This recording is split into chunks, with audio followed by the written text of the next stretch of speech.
नमस्कार, मैं सीएल भारद्वाज, नव टीवी देख रहे हैं आप। सूरत में मोदी सरनेम के मामले में राहुल गांधी की 2 साल की सजा हो चुकी है, जिसके बाद से कांग्रेस ने अपना सत्याग्रह शुरू कर दिया है। कल कांग्रेस ने एक दृष्टि सत्याग्रह भी रखा था और आज ना कि केवल दिल्ली में बल्कि पूरे देश भर में कांग्रेस धरना प्रदर्शन कर रही है, विरोध जता रही है राहुल गांधी के लिए कि जिस तरीके से उनको संसद ने वायनाड से उन्हें डिस्क्वालीफाई कर दिया है, मतलब वो अयोग्य हो चुके हैं।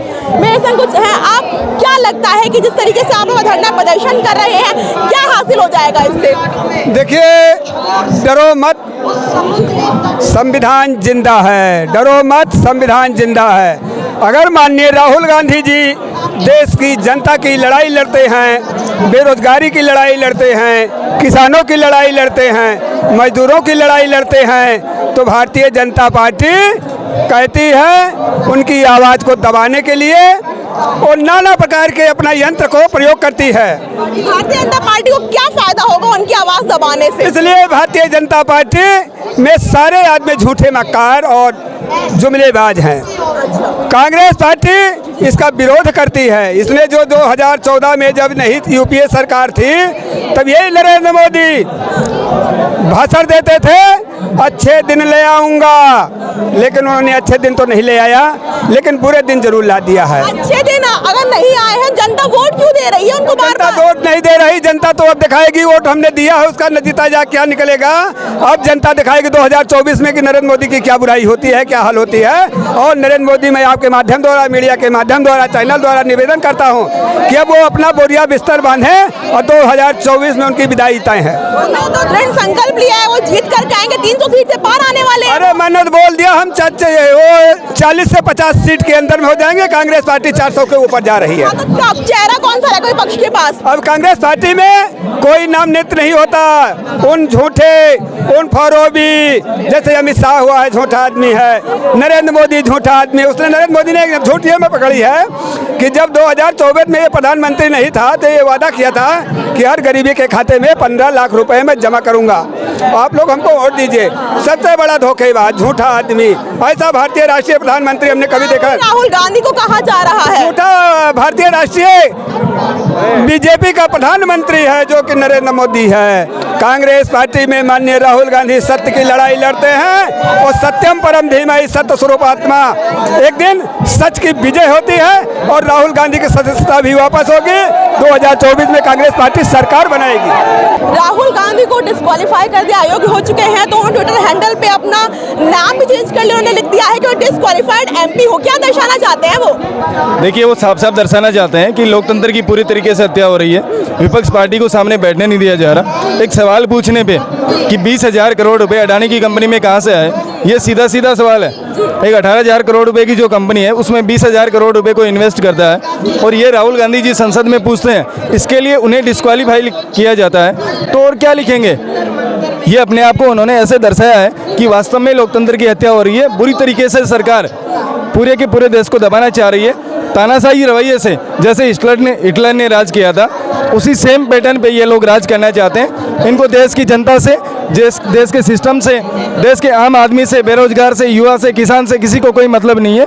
ये चाहते हैं कि इनके कुछ मित्र और ये आराम से ऐशो आराम की ज़िंदगी जिए और राजा महाराजाओं की तरह अपना जीवन यापन करें। लेकिन उन्हें डिस्क्वालीफाई सूरत की कोर्ट ने किया है कि उन्होंने मोदी नाम पर कहा था कि मोदी नाम के लोग चोर होते हैं। तो क्या ये उनका कहना सही था? देखिए मैडम, उन्होंने मोदी नाम के लोग चोर होते नहीं, उन्होंने कहा मोदी चोर है, नीरव मोदी चोर है। जो ये लोग जो मोदी नाम के जो लोग भटके गए हैं, उन्होंने उन पे कहा है, नहीं कि पूरी एक मोदी कास्ट पे कहा है। अब ये लोग उस बात को घुमा फिरा करके कोर्ट में इन्होंने पेश किया। और कोर्ट किसकी है?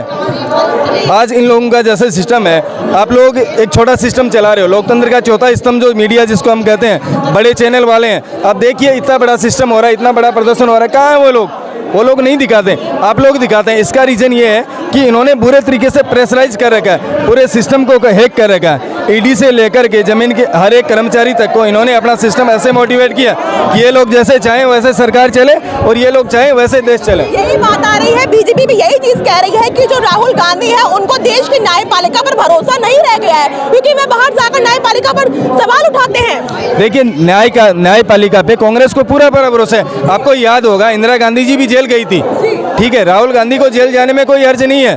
कांग्रेस का कोई भी एक कार्यकर्ता, कोई भी एक सिपाही कभी भी न्यायपालिका पे अंगुली नहीं उठाता। लेकिन कुछ लोग जो भ्रष्ट लोग हैं, जो मोदी के साथ में मिले हुए हैं और जो सीधा सीधा फैसला करते हैं, उन लोगों के हम भी आवाज़ उठाते हैं, आप भी उठाते हैं। और इस देश का हर एक व्यक्ति को इस बात का पता है कि वो लोग चोर हैं और चोरी कर रहे हैं। तो चोर को चोर कहना अगर गलत है तो हम लोग चोर को चोर कहेंगे। फैसला तो ये कोर्ट की तरफ से आया है, तो ये चीज समझ में नहीं आ रही है। आप लोग कह रहे हैं कि बीजेपी करवा रही है, लेकिन फैसला कोर्ट कर रही है। क्या मैडम इस बात का आपको पता नहीं है? क्या मीडिया को पता नहीं है कि कौन करवा रहा है? पूरे देश को इस बात का पता है, पूरी दुनिया को इस बात का पता है कि नरेंद्र मोदी हिटलर का दूसरा भाई है। ठीक है, हिटलर शाही यही आई थी, हिटलर भी यही करता था जो ये लोग कर रहे हैं। तो इसमें कहाँ गलत कर रहे हैं ये लोग? ये लोग अपने आप के लिए गलत नहीं कर रहे हैं, ये लोग पूरे देश के लिए गलत कर रहे हैं। जब जांच की बात आप लोग कर रहे हैं तो उन्होंने कहा कि अगर कोई परेशानी है तो विपक्ष आ करके सदन में बातचीत करे, ना कि मीडिया के सामने बात करे। खाली प्रेस कॉन्फ्रेंस करने से कुछ नहीं हो जाता है। अच्छा, आप एक बात बताइए, जब वो लोग संसद में घुसने के लिए वो लोग संसद से उनको घुसने ही नहीं दे रहे, तो कहाँ जाकर के बात करें? आप समझाइए ना एक बार। एक एमपी की सदस्यता को भंग करना ये एक सोची समझी साजिश है, ये कोई हिस्सा नहीं है, ये राजनीति का एक बहुत बड़ा हिस्सा है। वो लोग ये साबित करना चाहते हैं कि लोकतंत्र की हम पूरी तरीके से हत्या के जिम्मेदार हैं और नरेंद्र मोदी, अडानी, अंबानी इस देश के कुछ चुनिंदा लोगों के लिए काम कर रहे हैं। ये बात किसी से भी छुपी हुई नहीं है। यहाँ तक कि आपको इस बात का पता है कि देश का चौथा लोकतंत्र है, उसको भी ये लोग बोलने नहीं देते। ये साफ साफ जाहिर है, जग जाहिर बातें हैं कि नरेंद्र मोदी चोर है, नरेंद्र मोदी के मित्र चोर हैं। और उसको चोर कहना अगर चोर है तो हम लोग बार बार ये शब्द दोहराएंगे, हम बार बार कहेंगे कि वो चोर है। तो आज का कांग्रेस का इतना बड़ा विरोध प्रदर्शन जो पूरे देश भर में हो रहा है, क्या दर्शाता है? हम साफ साफ एक ही चीज पूछ रहे हैं, 18,000 करोड़ रुपए की कंपनी में 20,000 करोड़ रुपए की फंडिंग कहाँ से हुई? यही बात राहुल गांधी जी पूछ रहे हैं, यही बात कांग्रेस का हर सिपाही पूछ रहा है। आने वाले वक्त में इनको जवाब देना पड़ेगा। हम लोग सड़क से संसद तक की यात्रा में लड़ेंगे, जिएंगे, मरेंगे। देश के संविधान, लोकतंत्र को बचाने के लिए जो भी करना पड़ेगा वो राहुल गांधी जी करेंगे, कांग्रेस का हर एक सिपाही करेगा। लोकसभा का चुनाव 2024 में विपक्ष के पास चेहरा कौन सा रहने वाला है? देखिए, लोकसभा में चेहरा कौन सा रहने वाला है, पीएम कौन बनेगा, ये सारी चीजें आला कमान तय करेगा, कांग्रेस का हर एक सिपाही तय करेगा। विपक्ष भी एकजुट हो चुका है। देखिए, विपक्ष हमेशा ही एकजुट रहता है, उनका तो काम ही एकजुट होना हो। शेर में और गिद्दड़ों में फर्क होता है, गिद्दड़ एक साथ होकर के आते हैं, शेर अकेला आता है। तो बीजेपी पॉइंट आउट करती है कि नरेंद्र मोदी को हराने के लिए अकेला कोई पार्टी नहीं हरा सकती, पक्ष एकजुट होगा तब हरा पाएगा, वो तब भी नहीं हरा पाएगा। देखिए, आपने कल बयान नहीं देखा, आम आदमी पार्टी के अरविंद केजरीवाल ने कहा है कि लोकतंत्र की साफ साफ हत्या हो रही है, जबकि अरविंद केजरीवाल हमेशा कांग्रेस के विपक्ष में बोलने वाला आदमी है। तो इससे जग जाहिर है कि वास्तव में लोकतंत्र की हत्या हो रही है। राहुल गांधी जी अकेले थोड़ी कह रहे हैं, देश का हर एक नेता कह रहा है। लेकिन ये लोग जो नेता बोलता है उसके घर पे ईडी भेजते हैं, उसको गिरफ्तार करवाते हैं, उसके यहाँ जांचें करवाते हैं, उसको मेंटली रूप से प्रेशराइज करते हैं। तो ये कहीं न कहीं ऐसे साबित हो रहा है कि वास्तव में लोकतंत्र की पूर्णतः हत्या हुई है और ये लोग इसके लिए 100% जिम्मेदार हैं। क्या वास्तव में लोकतंत्र की हत्या हुई है या नहीं हुई है, ये सवाल मैं आप लोगों के ऊपर छोड़ती हूँ। लेकिन अब सवाल यही है कि जब से राहुल गांधी की सदस्यता जो अयोग्य कर दी गई है, उन्होंने ट्विटर पे भी साफ लिख दिया है डिस्क्वालिफाइड एमपी, इससे क्या कुछ आगे होता है? क्योंकि जिस तरीके से पूरे देश भर में कांग्रेस का विरोध प्रदर्शन लगातार जारी है, क्या इससे निकल करके आता है? विपक्ष जो एकजुट हो चुके हैं, इससे भी क्या निकल करके आता है? फिलहाल इतना ही। धन्यवाद।